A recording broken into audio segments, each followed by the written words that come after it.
오늘은 신약성경 빌립보서 1장 1절에서 2절 말씀을 본문으로 택했습니다. 그리스도 예수의 종 바울과 디모데는 그리스도 예수 안에서 빌립보에 사는 모든 성도와 또한 감독들과 집사들에게 편지하노니 하나님 우리 아버지와 주 예수 그리스도로부터 은혜와 평강이 너희에게 있을지어다. 아멘. 오늘 우리 설교 제목 함께 읽어보겠습니다. 복음 때문에 기뻐하는 사람. 여러분, 이 빌립보서에 사람들이 성경 66권 1189장 중에 여기 좋아하는 구절이 있어요. 많은 사람이 좋아하는 구절 빌립보서에 들어있습니다. 뭘까요? 제가 준비해봤는데 빌립보서 4장 6절에서 7절 말씀을 우리나라뿐만 아니라 세계적으로 공통적으로 좋아한다고 그러네요. 제가 읽어볼게요. 아무것도 염려하지 말고 다만 모든 일에 기도와 간구로 너희 구할 것을 감사함으로 하나님께 아뢰라. 그리하면 모든 지각에 뛰어난 하나님의 평강이 그리스도 예수 안에서 너희 마음과 생각을 지키시리라. 이 말씀을 이렇게 애들 많이 성경 읽을 때 빨간 펜 라인을 긋고 이렇게 좋아하는 구절이라고 하네요. 우리는 모르겠어요. 우리는 매일 복 받는 게 좋아서 누르고 흔들어 넘치도록. 근데 앞에 주라가 있죠. 근데 거기는 개의치 않는 경우가 많이 있어서 각자 좋아하는 구절이 다 다른데 이 구절을 좋아하고 또 하나 좋아하는 구절이 있어요. 이것도 우리나라 사람이 많이 좋아해요, 사실. 또 우리 순복음교회에서도 많이 좋아들 하는 성도님들이 구절인 것 같아요. 빌립보서 4장 13절. 내게 능력 주시는 자 안에서 내가 모든 것을 할 수 있느니라. 근데 이제 이 뜻을 조금 다른 방향으로도 이렇게 풀어서 이 말씀도 좋아하시는 분이 많이 계신데 제가 이 본문 나갈 때 다시 이 본문을 또 자세히 우리가 묵상하는 시간들을 가지려고 합니다. 그래서 이제 오늘부터 이 빌립보서를 나가려고 하는데 이 빌립보서 역시 바울이 어디서 썼냐면 장소가 지금 감옥 안이에요. 로마의 감옥 안에 갇혀서 이 편지를 써서 보냅니다. 그래서 이제 우리는 이제 감옥 안에 썼다 해서 옥중 서신이라서 에베소서, 빌립보서, 이제 골로새서, 빌레몬서 이 네 개의 바울의 13권의 서신 중에 감옥 안에서 써서 보낸 편지입니다. 그러니까 이 빌립보 교회는 아시아, 서아시아. 그러니까 뭐냐면 옛날에는 터키였는데 지금은 튀르키예 지역 거기에서 복음을 전하던 바울을 하나님께서 이제 어디로 옮기시냐면 유럽으로 옮겨요. 우리 복음이 예루살렘 이스라엘 땅에서 그 다음에 아시아 서아시아로 복음이 전해지고 그 다음에 순차적으로 유럽으로 전해서 유럽으로 해서 이게 미국 아메리카 해가지고 이제부터 그것이 뭐 중국을 가든지 뭐 일본을 가든지 이런 식으로 해서 대한민국에 복음이 전해진 거예요. 그래서 우리가 지금 나가는 거는 초대교회 역사예요. 여기에 이제 사도 바울이 이 초대교회 때 예수님이 우리가 이스라엘의 그 곳에 예루살렘이라는 곳에 예수님이 탄생한 이거를 우리가 어떻게 알겠습니까? 그분이 하나님의 아들로 와서 우리 구원자라는 걸 우리는 알 수가 없는데 그 복음이 이제 이렇게 서아시아로 해서 그 다음에 유럽 지역 해가지고 이것이 이렇게 해서 이제 미국 통해서 많은 선교사가 파송돼서 뭐 중국 같은데 일본 나중에 우리나라까지 이렇게 전해 와서 우리가 예수 지저스 그분이 우리 인간의 구원자라는 이 복음이 전해지게 된 거예요. 이제 그 중에 이제 이 빌립보의 첫 번째 이 유럽 지역. 왜냐하면 서아시아에서 이제 2차 바울이 전도를 3차까지 했는데 2차 때 나가서 다시 좀 더 지경 넓혀서 복음을 전하려고 하는데 성령이 그때 막는 거예요. 그 지역을. 그리고 나중에 이제 마게도냐 유럽의 그 동부 지역에서 환상이 보이는데 우리 좀 와서 도와달라는 것을 성령님이 보여주셔서 이제 어쩔 수 없이 바울이 이 마게도냐 유럽 지역의 첫 지역으로 이제 건너가게 돼서 거기서 교회를 첫 번째 세운 데가 좀 이 오늘 나가는 우리 빌립보에 있는 교회의 내용입니다. 그러니까 우리가 지금 나가고 있는 것들이 바울이 복음 전하면서 교회를 세우고 다른 교회로 갔는데 교회 세워놨더니 교회가 문제가 있다는 거예요. 막 문란이 있고 막. 그럼 그때마다 바울이 전도하다 말고 그곳을 갈 수가 없으니까 편지를 써서 누군가에 통해서 전달하는 것이 오늘 여기 서신서가 쭉 기록이 되어 있는 겁니다, 여러분. 그 중에 이제 유럽의 첫 지역에 이 빌립보에 도착해서 이제 복음을 전하게 됩니다. 사실 바울은 이곳에 가고 싶지 않았는데 성령님은 이미 온 세계에 복음이 전해지기 하기 위해서 그런 계획을 하신 거죠. 그러니까 이 빌립보라는 지역은 원래 여러분이 그 그리스의 알렉산더 대왕을 여러분 너무 잘 알죠. 여러분은 세계사를 배우신 분은 알렉산더 대왕이 이 헬라 문화를, 헬라를 온 세계 공통어로 이렇게 해서 알렉산더 대왕이 많은 나라를 침공해서 했던 것들을 기억할 거예요. 그래서 이 알렉산더 대왕이 아버지 필립 2세를 이렇게 기념해서 이 도시를 세워서 이게 이제 빌립보가 된 것입니다.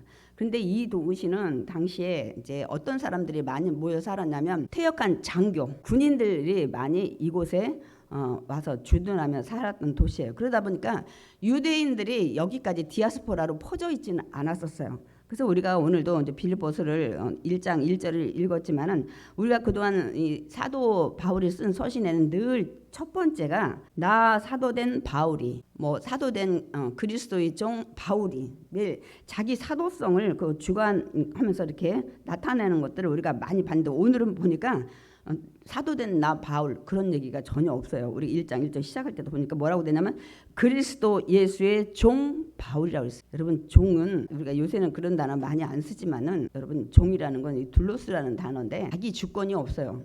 오직 주인의 그 말씀에 순종하는 게 종입니다. 그러면 바울이 자기는 그리스도의 종이라 그러면 그리스도에 시키는 모든 것들에는 무조건 예스 하고 순종하는 자기는 종이라는 거예요. 제가 언젠가 한번 말씀을 드렸죠. 지금은 이제 돌아가신 저희 큰 형부가 장로님이셨는데 지금 시대가 종 그런 단어 쓸 시대가 아니지 않냐. 비서도 있고 뭐 밑에 무슨 뭐 전무도 있고 뭐 부장도 있고 그런 것들 많이 있지 않느냐. 그런 거 단어를 쓰든지 하지. 아랫사람이면 일 시키는 사람 밑에 있는데 그 얘기를 하신 거예요. 그때 제가 그 자리에 있었습니다. 그래서 제가 형부한테 말씀을 드렸어요. 형부 이거는 지금도 달라질 수가 없다. 아니 여러분 비서나 뭐 밑에 사람들은 언제든지 자기 싫으면 그리고 위에 사장이나 회장이 시키는 거 싫으면 사표 쓰고 나가요. 그리고 반항도 하고 자기 의견도 막 제시하고 그렇게 하지 않습니까? 제가 그래서 그 말씀을 좀 드렸어요. 그래서 이 종이라는 거는 무조건 100% 순종하는 그 단어이기 때문에 우리는 전 주의 종이에요 이렇게 했을 때는 하나님의 뜻에 무조건 순종하는 사람입니다. 그 가지고 있기 때문에 단어를 바꿀 수가 없어. 내가 뭐 비서라든지 뭐 그 밑에 있는 사람이 어떤 직분을 가지고 있다면 나는 언제든지 싫으면 그냥 사표 쓰고 내던지고 뒤도 안 돌아보고 나가도 되는 이런 세상은 그렇잖아요. 그래서 그 단어를 대체하면 안 된다고 제가 아무리 세상이 변해도 그거는 대체할 단어가 없을 것 같다고 말씀을 좀 드린 적이 있는데 여러분들이 그 종이라는 단어를 이건 뭐 옛날 무슨 이조 시대 얘기 같지만은 현재도 이 종 개념이 그렇습니다, 여러분. 그러니까 유대인들이 없다 보니까 회당이 없어요. 예루살렘 성전에서 있었는데 로마가 와서 다 예루살렘 성전을 파괴하고 그래서 우리가 옛날에는 그 이스라엘 빚을 때 서쪽에 벽만 남아서 그 통곡의 벽이라고 해서 막 그 시커멓게 머리 따고 모자 쓴 사람들이 막 기도하고 이런 거 TV에 많이 나왔는데 요새는 그런 거 안 내보내더라고요. 그래서 그쪽만 남아있고 이들이 다 로마가 죽이고 하니까 다 온 세계에 많이 퍼졌어요. 그 퍼져 나가서 정착을 해서 우리가 그래서 디아스포라라고 해요. 나가서 뭐 러시아도 있고 저런 유럽 지역에 굉장히 많이 서아시아에도 굉장히 많이 유대인들이 퍼져 있습니다. 나중에는 이제 미국 그 아메리카 대륙까지 이들이 진출한 것들을 우리가 이제 볼 수 있는데 유대인들이 세계 곳곳에 많이 퍼져 있습니다, 여러분. 근데 이 지역에는 많이 안 온 것 같아요. 유대인들은 항상 하나님 위주로 살았기 때문에 가면 먼저 뭐부터 짓냐면 그들이 모여서 말씀을 듣고 전하고 또 재판하고 이런 것들을 하기 위한 공동체 회당을 짓습니다. 이제 성전이 예루살렘 성전에서 다 쫓겨났기 때문에 어디 그 다른 나라다 성전을 지을 수 있는 재력도 안 되고 환경도 안 되고 능력이 안 되니까 모일 수 있는 우리 같으면 옛날 마을 회관 이런 것들을 지어서 거기서 하나님 말씀을 옛날 성전에서 하던 대로 읽고 뭐 제사는 드리지 못하지만 이렇게 했는데 그 회당을 지을 때 회당에 그 짓는 자격이 뭐라서요? 유대인 남자가 10명은 돼야 돼요. 10명 정도 되면 무조건 회당을 지어가지고 만듭니다. 그 다음에 유대인들은 자기 집을 짓기보다는 학교를 져요. 그들의 생각이 깨어 있습니다. 아이들을 가르쳐야 된다. 성경도 가르쳐야 되고 이런 것들이 되어 있어요. 이들의 문화가 그렇습니다, 여러분. 지금 미국에도 보면 회당이 많이 있어요. 그 제가 있잖아요. 주일날 뭐 안식일날 그렇게 지내라 그래서 뭐 1km 밖에 집을 얻지 않아요. 회당 다 근처에 삽니다. 그 말씀을 지키기 위해서 걸어오는데 1km 이상 되면 안 되니까 회당 주변에 항상 모여 사는 유대인들이 지금도 그런 모습을 볼 수가 있습니다. 근데 여기는 회당이 앉아져 있어서 바울이 성령에 의해서 여기 가긴 갔는데 회당이 없으니까 거기 가서 어떻게 뭐 말씀을 들을 수도 없고 기도할 수도 없고, 바울은 항상 가면 먼저 그 지역에 회당을 찾아갔잖아요. 없는 거예요. 그래서 저 강가에 뭐 기도하러 이제 나갔는데 여인들이 모여 있는 거예요. 거기서 이제 바울이 이제 복음을 전하다 보니까 자주장사 루디아라는 여인이 이제 여자로서는 재력가죠. 복음을 듣고 정말 구원받고 이제 자기 집을 내놓게 돼서 첫 번째 이 빌립보에 교회가 세워지는 것을 볼 수가 있습니다. 여러분, 초대 시절에는 이렇게 하면서 교회가 지역에 세워지면서 복음이 전파됐습니다. 그 과정에서부터 이 빌립보 교회가 시작됐습니다. 그걸 우리가 어디서 볼 수 있냐면 사도행전 16장에 그 기록이 되어 있어요. 오늘 우리가 오후에 나갈 본문인데 사도행전 16장 15절 우리 함께 읽어보겠습니다. 그와 그 집이 다 세례를 받고 우리에게 청하여 이르되 만일 나를 주 믿는 자로 알거든 내 집에 들어와 유하라 하고 강권하여 머물게 하니라. 그래서 거기서 이제 바울과 실라가 머물면서 교회가 시작된 것을 알 수가 있습니다. 그리고 이제 사도행전에 보면 여기 이제 그런 얘기가 나오지 않지만은 이제 그 지역에서 일어난 일이 대표적인 것이 귀신 들린 여종이 있었어요. 여러분이 이제 교회 나오니까 귀신 막 이런 소리가 거부감이 있겠지만 제가 지난주도 한번 말씀드렸죠. 영적인 이 세상에는 그렇게 천사가 타락한 그들의 배후에 조종하는 이 영적인 세계가 분명히 있다고 제가 한번 말씀을 드렸습니다. 그러니까 처음에는 거부감을 느끼겠지만은 이제 하다 보면 우리가 여기서 이제 많이 이해하면서 깨닫게 될 거예요. 그러니까 여기도 귀신이 들린 여자가 있어요. 그런데 그 귀신이 귀신까지 잘 맞춘다고 그러잖아요. 그래서 많은 사람이 공동 투자를 해서 그 귀신한테, 여자한테. 그래가지고 점을 보는 거야. 귀신은 귀신을 불러다가 점을 보는 거예요. 근데 너무 잘 맞추고 하니까 돈을 많이 벌어. 그러니까 투자자들이 다 뿜빠이에서 나누고 그랬는데 이 바울과 실라가 복음 전하면서 다니니까 쫓아다니면서 아유 저 사람들은 어떤 사람들 아냐. 정말 귀신 들리니까 귀신이 아는 거예요. 아유 지극히 높은 하나님의 종인데 이들이 복음 전하러 왔다고. 그 복음 전파하는 때마다 쫓아다니면서 이 여자 귀신 들린 여종이 매일 그런 얘기를 막 계속 해야 되니까, 물론 맞는 얘기지만 복음 전할 수가 없는 거예요. 너무 귀찮게 하니까. 그래서 바울이 내가 예수 그리스도 이름으로 명하노니 너에게 들어간 더러운 귀신아 나갈지어다. 그러니까 즉시 그 여자를 사로잡고 있던 귀신이 나가버립니다. 그러니까 이제 점을 못 치는 거예요. 그러니까 그걸 그 여자에게 투자하면서 돈을 벌었던 많은 사람들이 돈줄이 끊겼잖아요. 우리 사도행전에 나온 얘기야. 이거 뭐 옛날 얘기가 아니라 실제적인. 그래서 바울을 관가에 고소를 해버려요. 저 사람은 우리 로마 사람들이 도저히 듣고 이해하지 못하는 그 얘기를 전하고 있다. 이렇게 해가지고서 막 무리가 소동을 일으켜서 이 바울과 실라를 감옥에다가 이제 가두게 되는. 그러니까 이 빌립보에서 제가 일어난 사건을 이제 간단히 몇 개만 얘기를 지금 하는 겁니다. 그런데 막 얻어 터지고 막 우리가 제가 언제 사도행전 나갈 때 이 둘이가 착고에 매였다 했어요. 두 발을 들어가게끔 해서 이걸 연결고리에서 착고라고 그러거든요. 그래서 매여서 그것도 보통 일이 아닐 것 같아. 여러분 두 발을 묶어놓고 못 움직이게 하면 얼마나 불편하겠어요. 그런데 이 둘이가 얻어 터지고 막 피가 나고 막 착고에 발이 다 묶여 있는데 그날 감옥에서 둘이가 그 아픈 와중에 막 찬양을 하는 거야. 하나님을 막 찬양하니까 사람들이 다 듣고 있었는데 갑자기 지진이 나가지고 옥문이 다 열려버린 거예요. 그래가지고 간수가 있다가 놀래가지고 막 옥문이 다 열렸으니까 큰일 났다. 이 제수들이 다 도망갔나 보다. 야 나는 이제 죽었다 막 싶어서 막 자기가 자결하려고 하는데 바울이 스톱! 우리 하나도 도망 안 갔다고. 이렇게 해서 이제 간수 집에 가가지고 간수가 막 그 아픈 상처 닦아주고 이렇게 하면서 그럼 내가 어떻게 해야 되냐고 그러니까 예수 믿고 구원받으라. 그래서 우리가 유명한 사도행전 16장에 이 얘기 나오는 거예요. 주 예수를 믿으라. 그리하면 너와 내 집이 구원을 받으리라. 그 얘기를 그때 사도 바울이 하게 된 거라 그 말씀이 거기서 나왔습니다. 그래서 거기에 뭐 간순의 그 간수장 집 식구들 다 세례 받았지. 그리고 아까 자주장사 들어와야 거기 식구들도 다 세례 받았지. 그래서 빌립보 교인에 그 귀신 나간 여인도 교인됐을 거야 아마. 이래서 교회가 처음에 시작이 된 겁니다. 우리가 금요철 때 손문수 목사님 간증 들으니까 처음에 막 이렇게 귀신 들린 자 막 이런 걸 이제 많이 하나님의 은혜 가운데 주다 보니까 교회가 막 이렇게 불어났다고 우리 간증을 들었습니다.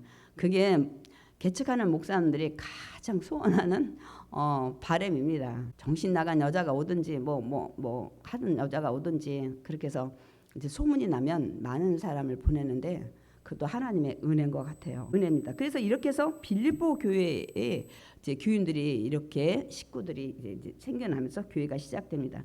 근데 이 빌립보 교회의 특징이 뭐냐면 사도 바울을 많이 물질적으로 도와주는 교회로 대표적입니다, 여러분. 그 지금 이 로마에 이 바울이 갇혀 있는데도 지금 이 교회 개척한 지 10년 됐는데도 지금도 로마에 갇혀 있다는 소리를 듣고 헌금을 걷어가지고 에바브로디도 편에 이 로마까지 이제 그거를 물질을 가지고 오게 된 겁니다.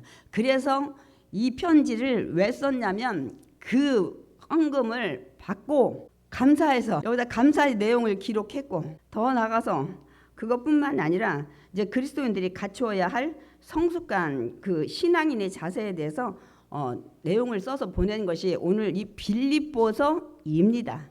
제가 지금 서론을 길게 했지만 이 빌립보서를 왜 써서 보냈는지 이 서신 편지를 그래서 제가 앞에 그 내용을 좀 설명을 했습니다. 이제 우리가 이제 본문 내용을 이제 직접 들어갈 건데요. 그래서 우리가 이 교회에 대해서 어떻게 해야 된다, 이거는 성경에 이 바울이 교회를 세우고 초대 교회를 많이 세우고 거기다 보낸 편지를 보면 교회가 어떻게 해야 되는 역할이 여기 다 기록이 되어 있습니다, 여러분. 우리는 그래서 그 말씀을 대고 왜냐하면 성령이 운행해서 주신 말씀이기 때문에 우리가 이 서신서들을 통해서 우리 교회가 우리들은 어떻게 하고 나가야 되는지 그거를 우리가 배우면서 나갑니다. 제가 뭐 강제로 막 여러분 어떻게 하십시오 이렇게 하는 게 아니라 이 말씀의 본문을 통해서 우리가 이제 깨닫는 것입니다, 여러분. 그러니까 여기 오늘 그 대상이 있죠. 오늘 이 빌립보서의 이 편지를 먼저 뭐라고 하냐면 1장 1절에 뭐라고 써 있습니까? 빌립보에 사는 모든 성도와 또한 감독들과 집사들에게 편지하노니 하고 이 편지가 시작이 됩니다. 그러니까 여기 말하는 성도, 감독, 여기 집사. 이때 이제 초대교회라 이 정도의 직분만 있는데 이게 이제 어떻게 하면 그 당시 이제 모든 교인들 지금은 권사도 있고 안수 집사도 있고 이렇게 지금 직분들이 더 많이 늘어났죠. 근데 그 당시에는 성도 또 감독들, 집사들 정도 이 초대교회라 아직 정립이 안 돼서 그런지 그런 정도 직분을 가지고 있는 걸 볼 수가 있습니다.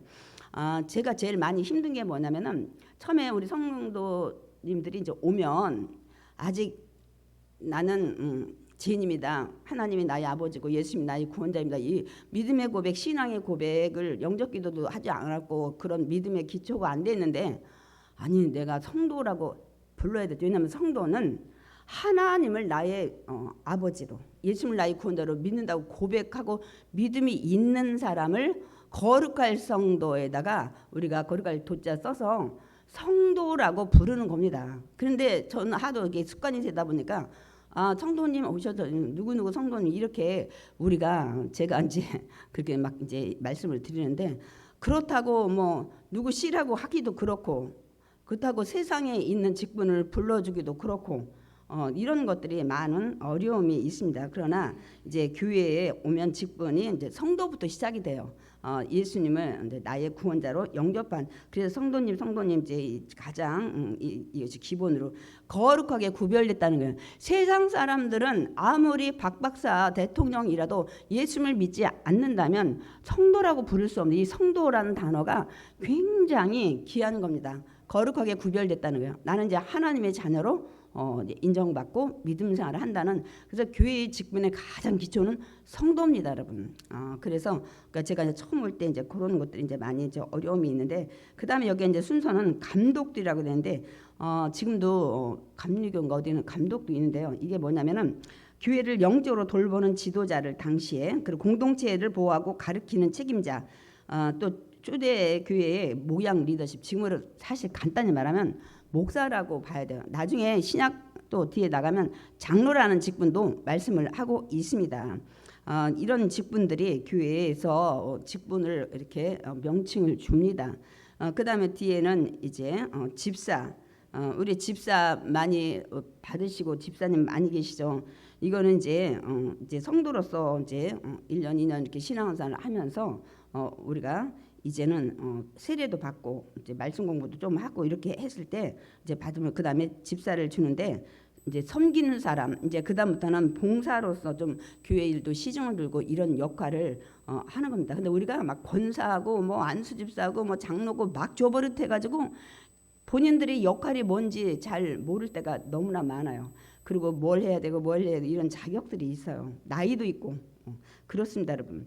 그렇기 때문에 이 교회에 오면은 이런 직분이 있어요. 지금 우리 교단의 직분은 성도가 되면 영접 기도하고 하나님의 저거는 이제 성도로 우리가 이제 이름을 불러주고 그 다음에 이제 지난 다음에 이제 이 세례 받고 뭐 하다면 그 다음에 집사 직분을 주고 그 다음에 이제 몇 년 지나고 나이가 그 자격이 되면 여자분은 이제 권사를 줘요.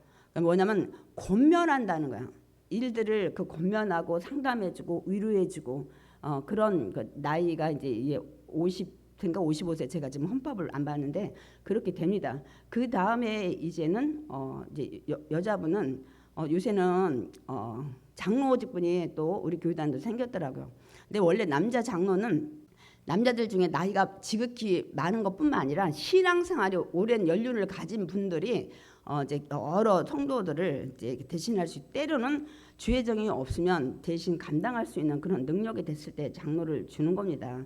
그러니까 우리가 이런 직분이 교회에서 있다는 것들을 좀 여러분이 아시기 바랍니다. 왜냐하면 세상의 직분하고는 조금 달라요. 저희는 믿음 안에서 주는 직분이기 때문에, 그러니까 세상에서 아무리 박박사를 했든 대통령을 했든 그 클린턴 대통령인가요? 누가 그 매일 주일날 와가지고 교사를 했죠.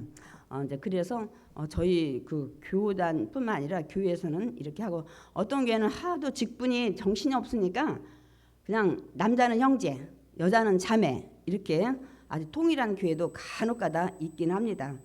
그러나 대부분은 이런 직분을 이렇게 통해서 서로 어느 정도 됐을 때 그 귀를 잡고 어떤 뭐 목에다 힘주고 그런 게 아니고, 그런 것들을 여러분들이 조금 이해를 하고 좀 인식을 했으면 좋겠습니다. 그래서 여기도 대상이 누구한테 보내냐, 모든 성도, 감독들, 집사들에게 편지하노니라고 말씀하고 있습니다. 이제 첫 인사는 이제 뭐라고 하냐면 2절입니다. 하나님과 예수님으로부터 오는 은혜와 평강이 있기를 원한다고 말씀해요. 여러분은 전에 편지 쓸 때, 요새는 편지 진짜 안 쓰더라고요. 뭐라고 시작을 했는지 모르겠어요. 그러나 이 믿음 안에서 편지 쓸 때는 하나님의 은혜와 평강, 이게 최고입니다. 하나님의 은혜, 이게 뭐냐면 은혜. 높은 사람이 아랫사람을 지켜보면서 뭘 도와줄까 하는 그걸 가지고 있는 그런 마음이 은혜인 거예요. 하나님의 은혜. 하나님이 나를 뭘 도와줄까 긍휼히 여기고 돌봐주는 것이 은혜고, 그 다음에 평강은 여기 늘 지켜주시고 보호하시는. 그러니까 아니 뭘 도와줄까 해서 날 도와주려고 하시고 나를 어떤 것에든지 지켜주시고 보호하시고, 우리가 시편에 보면 졸지도 않으시고 주무시지도 않으시고 지키신다는데, 여러분 세상 사람이 부모라도 그래. 여러분이 자녀 사랑하지만, 가족도 사랑하지만 여러분 졸지도 않고 여러분 주무시지도 않고 지키십니까? 아니잖아요. 근데 하나님은 영이시라 졸지도 않으시고 주무시지도 아니하시고 저와 여러분 믿음의 자녀들을 지키신다고 말씀하고 있습니다. 아멘. 믿으시면 그대로 하나님의 돌보심을 하실 줄 믿습니다. 그래서 이제 사도 바울이 이제 3절부터는 이제 기도 내용이라 제가 읽지 않았던 거예요. 자신이 빌립보 성도들을 위해서 기도한다는 내용을 이제 편지다 쓴 거예요. 뭐라고 하냐면 너희 생각할 때마다 감사하며 늘 기쁨으로 간구한대요. 빌립보 교회 성도들을 생각할 때마다 늘 감사하며 기쁨으로 간구한대요. 아니 지금 자신이 어디에 있습니까? 감옥 안에 있는 자신의 상황이 지금 좋지 않는데 바울의 마음이 무너지지 않았다는 거예요. 거기서 마음의 감사와 기쁨을 얘기하고 있는 것을 볼 수가 있습니다. 그래서 우리가 나중에 빌립보서 4장 4절에 나가는데 이 말씀을 해요. 주 안에서 항상 기뻐하라. 내가 다시 말하노니 기뻐하라. 아니 자기가 지금 감옥 안에 있는데 감옥 밖에 있는 사람들한테 기뻐하래. 그래서 저희 언니가 한번 이 병원에 병자로 있을 때 어떤 전도사님이 와서 이 말씀을 해서 은혜 받았. 아니 바울이 자기는 감옥에 있는데 감옥 사람을 밖에 있는 사람을 위로해. 위로를 거꾸로 받아야 되는데 이게 신앙인 거예요. 제가 이제 그 말씀을 이제 드리려고 합니다, 여러분. 우리가 보통 뭐 기뻐하거나 감사할 때 누구한테 도움 받았을 때 너무너무 감사합니다 막 이러고 내가 원하는 소원 목적이 성취됐을 때 할렐루야 막 너무 감사해요 막 이렇게 하고 나 자기가 이제 축복 많이 받았다고 생각했을 때 막 감사하고 기뻐하잖아요. 근데 믿음의 사람의 감사는 좀 질적으로 달라야 돼요. 이 순서가 바뀌어야 돼. 제가 항상 얘기하잖아요. 제가 그 순서들을 저번에도 얘기했죠. 기도할 때 그 사람의 믿음을 위해서 먼저 기도하고 그 사람의 문제를 위해서 기도하라고 제가 말씀을 드린 것처럼 이것도 우리가 감사할 때 뭘 먼저 감사해야 되냐면 먼저 그리스도인의 첫 번째 감사 기쁨은 이것이 되어야 돼요. 무엇일 것 같아요? 그리스도인은 세상 사람처럼 뭐 성공했다든지 합격했다든지 뭐 승진했다든지 뭐 집을 샀다든지 뭐 어떻게 했다든지 이런 감사로 우리가 감사를 시작을 하는데 이 그리스도인의 첫 번째 이들하고 좀 다른 게 있어야 돼요. 내가 구원받은 것 감사. 하나님 나 구원해 주셔서 늘 감사합니다. 이걸 첫 번째 감사해. 그렇지 않으면 절대 데살로니가서의 범사에 감사하라 절대 감사 못합니다. 내가 지금 힘든데 어떻게 감사해? 그 말씀 죽었다 깨어나도 순종 못해요, 여러분. 근데 여기 구원받은 것 10원이 아니고 죄에서 구원받아서 하나님의 자녀로 내가 오늘 내가 부르심을 불러도 내가 하나님의 그런 천국 갈 수 있다는 이런 것들을 받은 거에 대해서 감사를 해야 되고 그리고 지금 믿음 생활을 하고 있는 것. 여러분 뭐 영적 기도하고 나 구원받았다고 그러는데 그러고서 신앙생활 안 하시는 분이 너무 많은데 그건 아니에요. 믿음을 받았으면 내가 이제 이 빌립보서에 나와야 천국 시민으로 살으라고. 여러분 천국 시민권을 가졌으면 천국 시민으로 살아가야 되는데 시민권을 받아놓고 대한민국의 이 땅에 대한민국 시민권으로만 살아간다면 안 되잖아요. 이제 그런 것들을 얘기하고 있습니다. 그러니까 믿음 생활을 늘 잘하고 있고 제가 그랬죠. 주님 오셨을 때 그 기준이 천국 가냐 지옥 가냐 할 때 현재형이라고. 지금 신앙생활 열심히 하고 있느냐. 옛날에 내가 막 빨간 가방을 옛날에 스모게 막 휘날리며 다녔고 옛날에는 이렇게 했는데 그거는 하나님이 믿음으로 보지 않고 지금 주님 왔을 때 내가 올바로 믿음 안에 기름을 준비하고 있는지 깨어 있는지 그걸 본다고 말씀을 하고 있습니다, 여러분. 그래서 우리가 늘 감사를 첫 번째 내가 언제든지 우리 언제든지 누구나 앞서거니 뒤서거니 갈 수 있잖아요. 근데 구원받은 사람은 평안해. 내가 갈 곳이 있는 거예요. 갈 곳이 천국이라는 건 확실하지만 그렇지 않은 사람은 불안한 거예요. 그래서 제가 전에 얘기했지만 지금 설교가 길어질까 봐 얘기 안 했지만 제가 맡았던 그 마포 교구에 그 임종만 담당하는 장로님이 있었다고. 근데 돌아가시는 분 그 임종하고 이렇게 염할 때 닦을 때 다 다르다는 거예요. 믿음이 연약해서 막 뭐하는 사람은 막 이게 팔도 안 꺾어지고 이렇게 닦아야 되는데 빳빳하다는 거예요. 왜냐면 올 때 천사가 오지 않은 거예요. 그런 것들을 장로님이 실제적으로 많이 경험하시고 얘기를 해주셨어요. 그런 것들 얘기 많이 합니다, 여러분. 그러니까 막 두려운 거예요. 막 저기서 오는 막 저중에 사자가 뭐 어떻게 나타나는지 뭐 제가 뭐 그 얘기만 들었기 때문에 이렇게 100%다 신뢰할 수가 없어 다 얘기를 할 수는 없지만은 무서운 거예요. 그러니까 이게 굳어버리는 거예요. 막 굳어가지고 이렇게 사람이 뻣뻣해지는 거예요. 마지막 임종할 때. 그러나 편안히 이렇게 난 천국 간다는 믿음이 있는 사람들은 이 몸이 부드럽게 이렇게 긴장하지 않았기 때문에 그렇다고 장로님이 그걸 많이 봤다고 말씀을 하시더라고요. 이건 사실인 것 같아요. 그래서 여기에서도 이 먼저 항상 구원받은 거 믿음 생활을 감사하며 기뻐를 해야 됩니다. 그래서 바울 편지에도 마찬가지야. 1장 5절에 보면 그 말씀을 하고 있습니다. 너희가 첫날부터 이제까지 복음을 위한 일에 참여하고 있기 때문이라. 첫날 구원받은 날부터 이제까지, 지금 바울이 로마 감옥에 있을 때 한 10년 지났다 그러죠. 지금까지 변함없이 믿음 생활을 잘하고 있기 때문에 내가 정말 너희도 구원받은 것과 믿음 생활 잘하는 걸 내가 감사하고 기뻐한다는 거. 내가 비록 감옥에 있지만 이런 것들을 말씀하고 있습니다. 그러니까 우리도 천국 갈 때까지 신앙생활 열심히 하셔야 돼. 낙오되는 자가 없어야 될 줄 믿습니다. 그래서 여러분 세상에서 아무리 성공을 하고 사람들한테 인정받고 한다 해도 구원받지 못하고 지금 믿음생활 열심히 하지 못한다면 이게 진정한 감사의 조건이 되지 못해요. 진짜 감사는 천국 갈 수 있는 그 자격을 가졌다는 거에 여러분이 먼저 감사를 해야 될 줄 믿습니다. 왜냐하면 지금 여러분이 천국이 너무나 머나먼 당신처럼 생각이 되기 때문에 그래요. 근데 우리 마태복음에 예수님 말씀하시잖아요. 네가 진짜 구원이 천국이 얼마나 귀하다는 걸 알면 그 청지기가 남의 밭 이렇게 농사짓다가 땡그랑하고 보니까 그 안에 보석함이 들어있어서 그걸 덮어놓고 집에 가서 막 장롱, 냉장고, 막 자가동차 막 다 팔아가지고 그 밭을 산다고 하잖아요. 이유는 뭐예요? 그게 얼마나 귀한지, 이게 천국이라는 거예요. 그러면 모든 삶을 드릴 수 있는 것이 그 값진 그것이 천국이라고 예수님이 설명을 천국을 그렇게 말씀을 하셨습니다. 또 보석장사에 진주장사 가지고도 말씀을 했잖아요. 내가 진주가 많아, 내가 진주장사라 많은데 진짜 값진 것을 내가 보면 내가 있던 진주 다 파서 그 진주 산다는 거예요. 뭐예요? 세상에 좋은 것들 진주로 보고 내가 살았는데 진짜 값진 진주, 이게 천국이라는 사보면서 이게 두 가지로 설명을 하고 있습니다. 그렇기 때문에 세상에서 아무리 성공한 사람들이 성공하고 인정받더라도 내가 정말 구원받지 못되면은 천국까지 못하기 때문에 진정한 감사에는 반드시 내가 구원받았다는 것, 이게 확실히 있어야 될 줄 믿습니다. 바울은 이제 빌립보 성도들에게 하나님께서 구원케 했기 때문에 끝까지 천국 가는 완성이 돼서 들어갈 때까지 지키실 것을 확신한다고 말씀하고 있습니다. 여러분 구원을 시작하신 하나님은 여러분을 하든 사탄마귀 해도 지옥 가는 곳에 안 가게 하려고 이 사람도 붙여주고 저런 환경도 붙여주고 여러 가지 여러분 다 해가지고 어떻게 하든지 하나님이 절대로 포기하지 않으십니다. 여러분 그러다 보니까 여러 가지 상황이 바뀔 수도 있어요. 신앙생활 하면서. 그래서 하나님은 이제 또 특별히 기회를 왜 줬냐?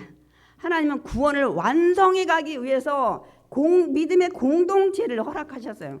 신앙 나 혼자 믿으면 되지, 헌금도 안 하고 교회에 나가지도 않고 전도도 안 하고 뭐도 안 하고 그런 거 안 해도 난 혼자 예수만 믿고 하나님이 나의 아버지야, 신앙생활을 하면 되지, 이렇게 또 생각하시는 분이 있고, 코로나 이후에 그 유튜브나 이런 거 온라인을 보고서 신앙생활 하시는 분이 많은데 그분들이 조금 생각을 지금 잘 못하고 있는 것입니다. 그러니까 이 구원해서 천국 들어가는 데까지 완성을 잘하기 위해서 이 공동체 교회를 주신 거예요. 제가 이제 설명을 드릴 거예요. 세상은 이해관계로 연결이 되어 있지만 이 교회는 은혜의 그런 관계로 연결되어 있습니다. 그러니까 세상은 이해타산을 많이 해요. 이게 유익이 될 건가 안 될 건가, 이 사람이 나한테 도움이 될 건가 안 될까, 이런 거 따져가지고 관계를 맺는데 이 교회는 그렇지 않아요. 이해타산은 안 해요. 그러니까 서로 위로하고 격려하고 일으켜주고 그리고 절대 내가 뭐 해줬으니까 보상받아야 된다는 이런 심리가 없는 것이 이게 세상과 이 교회의 다른 점입니다, 여러분. 그래서 여러분 신앙생활을 혼자 하는 것이 여러분 아니에요. 왜냐하면 여러분 장작불이나 모닥불 이렇게 켰을 때 거기 불이 빨갛게 달아올랐을 때 한 개 꺼내가지고 밖에다 놔보세요. 금방 식어버립니다. 그러나 식은 것도 다시 거기다 집어넣으면 그 원래 있던 장작불이나 모닥불에 그 불이 다시 옮겨 붙어서 굉장히 빨개지는 걸 볼 수 있습니다. 이와 같이 마찬가지로 성도들도 함께 천국을 향해 가는 이제 걸어가는 이제 이 공동체인데, 신앙생활 해도 때로는 고난도 있어요. 또 외로움도 있고 시험 당할 때도 많이 있고 많이 그렇습니다. 근데 이제 그런 놈들 많이 낙심하게 되죠. 그때 우리가 교회에 나오면 주변의 성도들을 통해서 상황들을 보고 이제 저 성도는 나보다 더 못 사는데 굉장히 기쁨 가지고 살아가네, 이런 것들 보고 이제 위로도 하고 또 듣기도 하고 이렇게 하면서 이제 어떻게 믿음으로 이겨나간지를 그들을 통해서 여러분들이 배우고 위로받는 거예요. 그래서 함께 예배하고 함께 기도하고 함께 복음 붙들며 이제 나가다 보면 다시 내가 절망했다 삶의 희망을 얻는 거예요. 저도 주의 종이라고 그렇지 게 아니에요. 저도 때로는 힘들고 어렵다가 다시 교회에 나와서 제 역할을 감당하면서 성도들 들으면서 아이고 힘들겠다. 그래도 저렇게 믿음 생활을 하려고 하는데 주의 종이 그러면 되겠냐고 저도 위로받아요. 이런 거예요. 이 공동체가 여기서 내가 저번에 뭐 했으니까 너 이렇게 뭐하고 이런 이해타산의 그런 관계가 아니기 때문에 그렇습니다. 그래서 서로 자꾸 윈윈 이렇게 위해주고 서로 이렇게 뒤에서 등 들여주고 앞에서 끌어주고 이렇게 하면서 나가서 천국까지 들어가는 데까지 이 완성을 하기 위해서 이 교회라는 이런 모임을 주신 겁니다. 그래서 여기 다 서신서가 다 교회예요. 교회 세우고서 보낸 편지들입니다, 여러분. 그러니까 함께 예배하고 함께 기도하고 서로 중보해주고 또 위로하고 이렇게 하다 보면 우리가 다시 삶의 희망을 얻어서 일어나고 다시 믿음 생활에 우리가 서게 되는 것입니다, 여러분. 그래서 히브리서 10장 24절 이렇게 말씀하고 있습니다. 서로 돌아보아 사랑과 선행을 격려하라 했어요. 그리고 수도 없이 복음서에 뭐라 했어요? 내 이웃을 내 몸과 같이 사랑하라는 거예요. 그게 뭐냐면 교회 안에서만이 해당되는 거예요. 세상 사람을 여러분 몸처럼 사랑하나요? 교회에서는 그렇게 많이 하십니다. 서로 도와주고 위로하고 이렇게 무슨 막 결과를 막 보상받으려고 하지 않고. 두 번째는 지식과 모든 총명으로 이제 풍성하게 되기를 이제 간구하는데요. 바울은 이제 이들이 이제 사랑이 많은 거나 이렇게 헌금도 많이 이렇게 걷어서 보내고 더 나가서 하나님을 아는 지식이 있어야 되는 거예요. 하나님을 더 알아가는 거예요. 하나님은 이런 분이구나. 우리가 요즘은 레이기 이제 끝내는데 레이기 같은 데를 통해서 하나님은 이런 정말 건축가시구나, 의상 디자이너시구나. 이거 산부인과 의사네, 비뇨기과, 피부과 막 이런 것들 우리가 많이 보면서 야 하나님은 이렇게 섬세하시고 멋지시고 이런 것을 통해서 그럼에도 불구하고 밭 농사 지을 때 항상 모퉁이 거를 다 거두지 말라는 거예요. 나그네 이런 거린들 이 과부나 고아나 객들이 그 먹게끔 과일나무도 다 따지 말라고. 그 와중에 하나님이 사랑하시고 희년과 안식년을 주고 희년 때 다 돌려보내라고. 네가 종으로 사람을 샀어도 그렇고 모든 것을 이런 것들 보면서 하나님의 지식을 이렇게 넓혀가는 거예요. 그리고 우리가 이제 진짜 이런 거 있잖아요. 우리는 가난하면 재판이고 뭐고 도와주고 싶어. 팔이 안쪽으로 막 굽듯이 막. 근데 성경에는 이걸 얘기하고 있는 거예요. 선한 것을 분별하라는 거예요. 왜냐면 가난하다고 그 사람 잘못했는데 그 편 들지 말라는 거예요. 제가 그 얘기를 가끔 내 얘기할 때 여러분 짚습니다. 그거 하나님은 안 기뻐요. 가난해도 죄를 졌으면 그 사람은 벌을 받게끔 만들어야지 가난하니까 그 사람 죄를 덮지 말라고. 그런 이런 것들이 우리가 분별이 안 됩니다. 그래서 더 아는 지식, 이 총명 이런 것들 통해서 진실한 삶을 살고 의의 열매를 맺기 때문에 더 이렇게 하나님의 지식 이런 것들 얻게끔 하라고 나는 이제 너희를 위해서 기도한다. 사랑은 많지만 이렇게 얘기를 합니다. 그래서 결론은 이 교회 안에는 친교 모임이 아니에요. 여러분이 가끔 혼동을 하시는 것 같아요. 친교 모임처럼 막 이렇게 같은 분끼리 막 몰려다니고 막 그러게 이제 가면 이해는 가요. 뭐 커피 타임도 하고 뭐 그러니까 티 타임도 하고 뭐 이런 것들 다 좋은데 목적은 그 안에 은혜가 있어야 돼. 제가 얘기했죠. 전에 젊은 여자 집사님들이 티타임 한다고는 제가 그때부터 기도해요. 주여 하나님 이들 중에 너무 삐치는 사람이나 시험 드는 사람 없게 해주시옵소서 막 이렇게 기도해요. 젊은 사람끼리 막 또 원망 불평하고 또 교회 얘기 막 하고 그래서 제가 늘 기도를 했다고 하지 않습니까? 근데 거기에 딱 진짜 믿음 있는 사람은 할렐루야 근데 그건 이렇잖아요. 지금 하나님 안 기뻐할 것 같아요. 이러면 저 걱정을 안 해. 다 도토리 키재기야. 그래? 가지고 아무 생각도 없던 사람들 다 그냥 전염이 돼가지고 제가 저희 교회 옛날에 30, 40명이 있었어요. 이렇게 30명 이렇게 좀. 아이고 그냥 뭐 모임을 가진다 그래서 그냥 놔뒀는데 제가 늘 걱정되는 거예요. 그런 모임만 갖고 오면 누가 시험 들고 누구는 착값을 안 냈느니 뭐 어쨌느니 날마다 시험이 드는 거예요. 근데 여기에 그러니까 여러분 어떤 친교 모임 다 좋아요. 놀러 가든지 뭐든 은혜가 있어야 돼요. 은혜 빠지면 안 됩니다. 세상 모임하고 똑같아요. 더 실족해.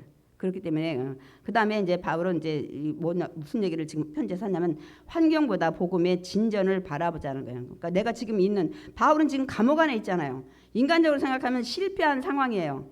사역이 멈추었잖아. 자유를 빼앗겼죠. 미래는 불투명해. 로마 황제가 끽 하면 그냥 이제 사형이야. 지금 둘 중에 하나예요. 뭐 로마 황제가 그냥 이렇게 하면 이렇게 하고 아무도 막을 길이 없는 거예요. 지금 이제 이런 상황인데 우리 같으면 얼마나 낙심과 절망 속에서 지금 내가 기뻐하라는 얘기를 하게 생겼어요. 내 목숨이 지금 경각에 달렸는데, 근데 바울은 그렇게 생각하지 않는 거예요. 이게 이제 믿음의 사람이 이렇게 살아야 된다는 걸 서신서에서 보여주고 있습니다. 빌립보서 1장 12절 읽겠습니다. 형제들아, 내가 당한 일이 도리어 복음 전파에 진전이 된 줄을 너희가 알기를 원하노라. 너희들은 내가 감옥에 갇혔으니 아이고 이제 복음은 끝이네, 아이고 코로나가 왔으니까 이제 교회는 문 닫네, 막 이렇게 하는데 그런 것들이 아니라는 건 또 다른 양상을 통해서 우리가 많은 복음을 전할 수 있는 이제 그런 것들이 이제 되잖아요. 그러니까 환경을 넘어 역사하시는 하나님에 대한 이제 말씀입니다. 이 말씀은 하나님은 감옥이라는 환경 속에서 이제 복음 전파를 이제 하게 하시는 거예요. 여러분이 그래서 제가 이 말씀 드리고 싶어요. 어떤 환경에서 절망하지 말라는 거예요. 하나님이 또 다른 방법으로 일을 하신다는 거예요. 그래서 여기 보니까 로마 군인들이 바울을 지키면서 오히려 복음을 듣게 되고 다른 성도들도 바울의 담대함을 보고 말씀을 더 열심히 전해야 돼요. 아이고 우리 사도 선생님 감옥에 갇혔으니까 우리가 복음 더 열심히 전하자, 이렇게 거꾸로 이런 일들이 일어났다는 것을 말씀하고 있습니다. 여기 보면 시대 안에서 이들이 로마에서는 4명씩 4대 근무를 해요. 4-6, 16명이 계속 교대로 돌아가면서 이제 이 사도 바울을 통해서 복음을 듣게 돼요. 그리고 사도 바울이 어떤 사람인지를 통해서 유라굴로 광풍을 로마 올 때 막 광풍 속에서 하나님 앞에 기도해서 우리 배는 무너지지만 사람은 한 명도 안 죽습니다. 막 그리고 그래가지고 배가 어디 갔어요? 파손돼 가지고 그 어디 갔어요? 멜리데 섬에 갔지만은 거기서 원주민들이 보니까 이 독사에 물렸네. 독사에 물려서 산 사람이 하나도 없는데 사도 바울이 탁 털어버리고 이런 것들. 그래서 여기에 막 중병 막 이런 거 중병 걸린 사람들 낫게 하고 이런 것들, 이제 저 사람은 그런 사람이라면서 복음이 전해진 거예요. 그러니까 여러분 어떤 환경, 이 사도 바울은 사역자니까 사역이 멈췄지만 우리는 사업이나 직장이나 학업이나 뭐 여러 가지 환경에 이렇게 이 사도 바울처럼 이렇게 막힐 때가 있어요. 근데 그렇게 할 때 하나님 역사하신다는 거예요. 빌립보서 1장 13절에서 14절 읽겠습니다.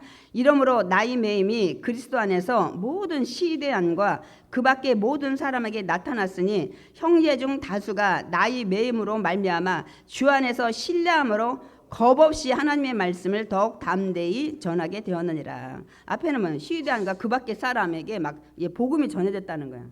그리고 또 밖에서는 막 사도 바울이 그 감옥에 갇혔으니까 우리가 복음을 전하자 해서 복음이 더 전해졌어요. 생각지 않은 일들로. 이게 뭐냐면 믿음 안에서 여러분 끝까지 붙잡고 있으면 하나님이 역사하신다는 거예요. 그러니까 사람들은 바울이 감옥에 갇히면서 복음이 막혔다고 생각했지만 어땠어요?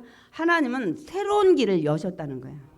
인간의 눈에는 막힘이지만 하나님은 복음을 다른 방법으로 확장시켰습니다.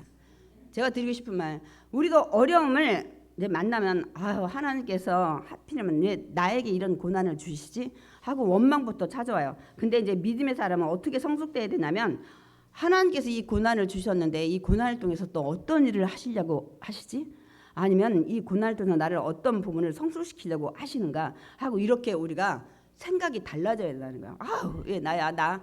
수많은 사람은 왜 내가 암 걸린 거야? 막 이렇게 하지 말고 이렇게 된 걸 통해서 하나님은 또 어떤 것을 날 성숙시키고 역사하시려고 하나, 이렇게 우리가 믿음의 사람은 달라져야 한다는 것은 오늘 말씀을 통해서 우리는 아는 거예요. 사도 바울은 지금 원망 불평해야 돼요. 지금 죽음 직전이라.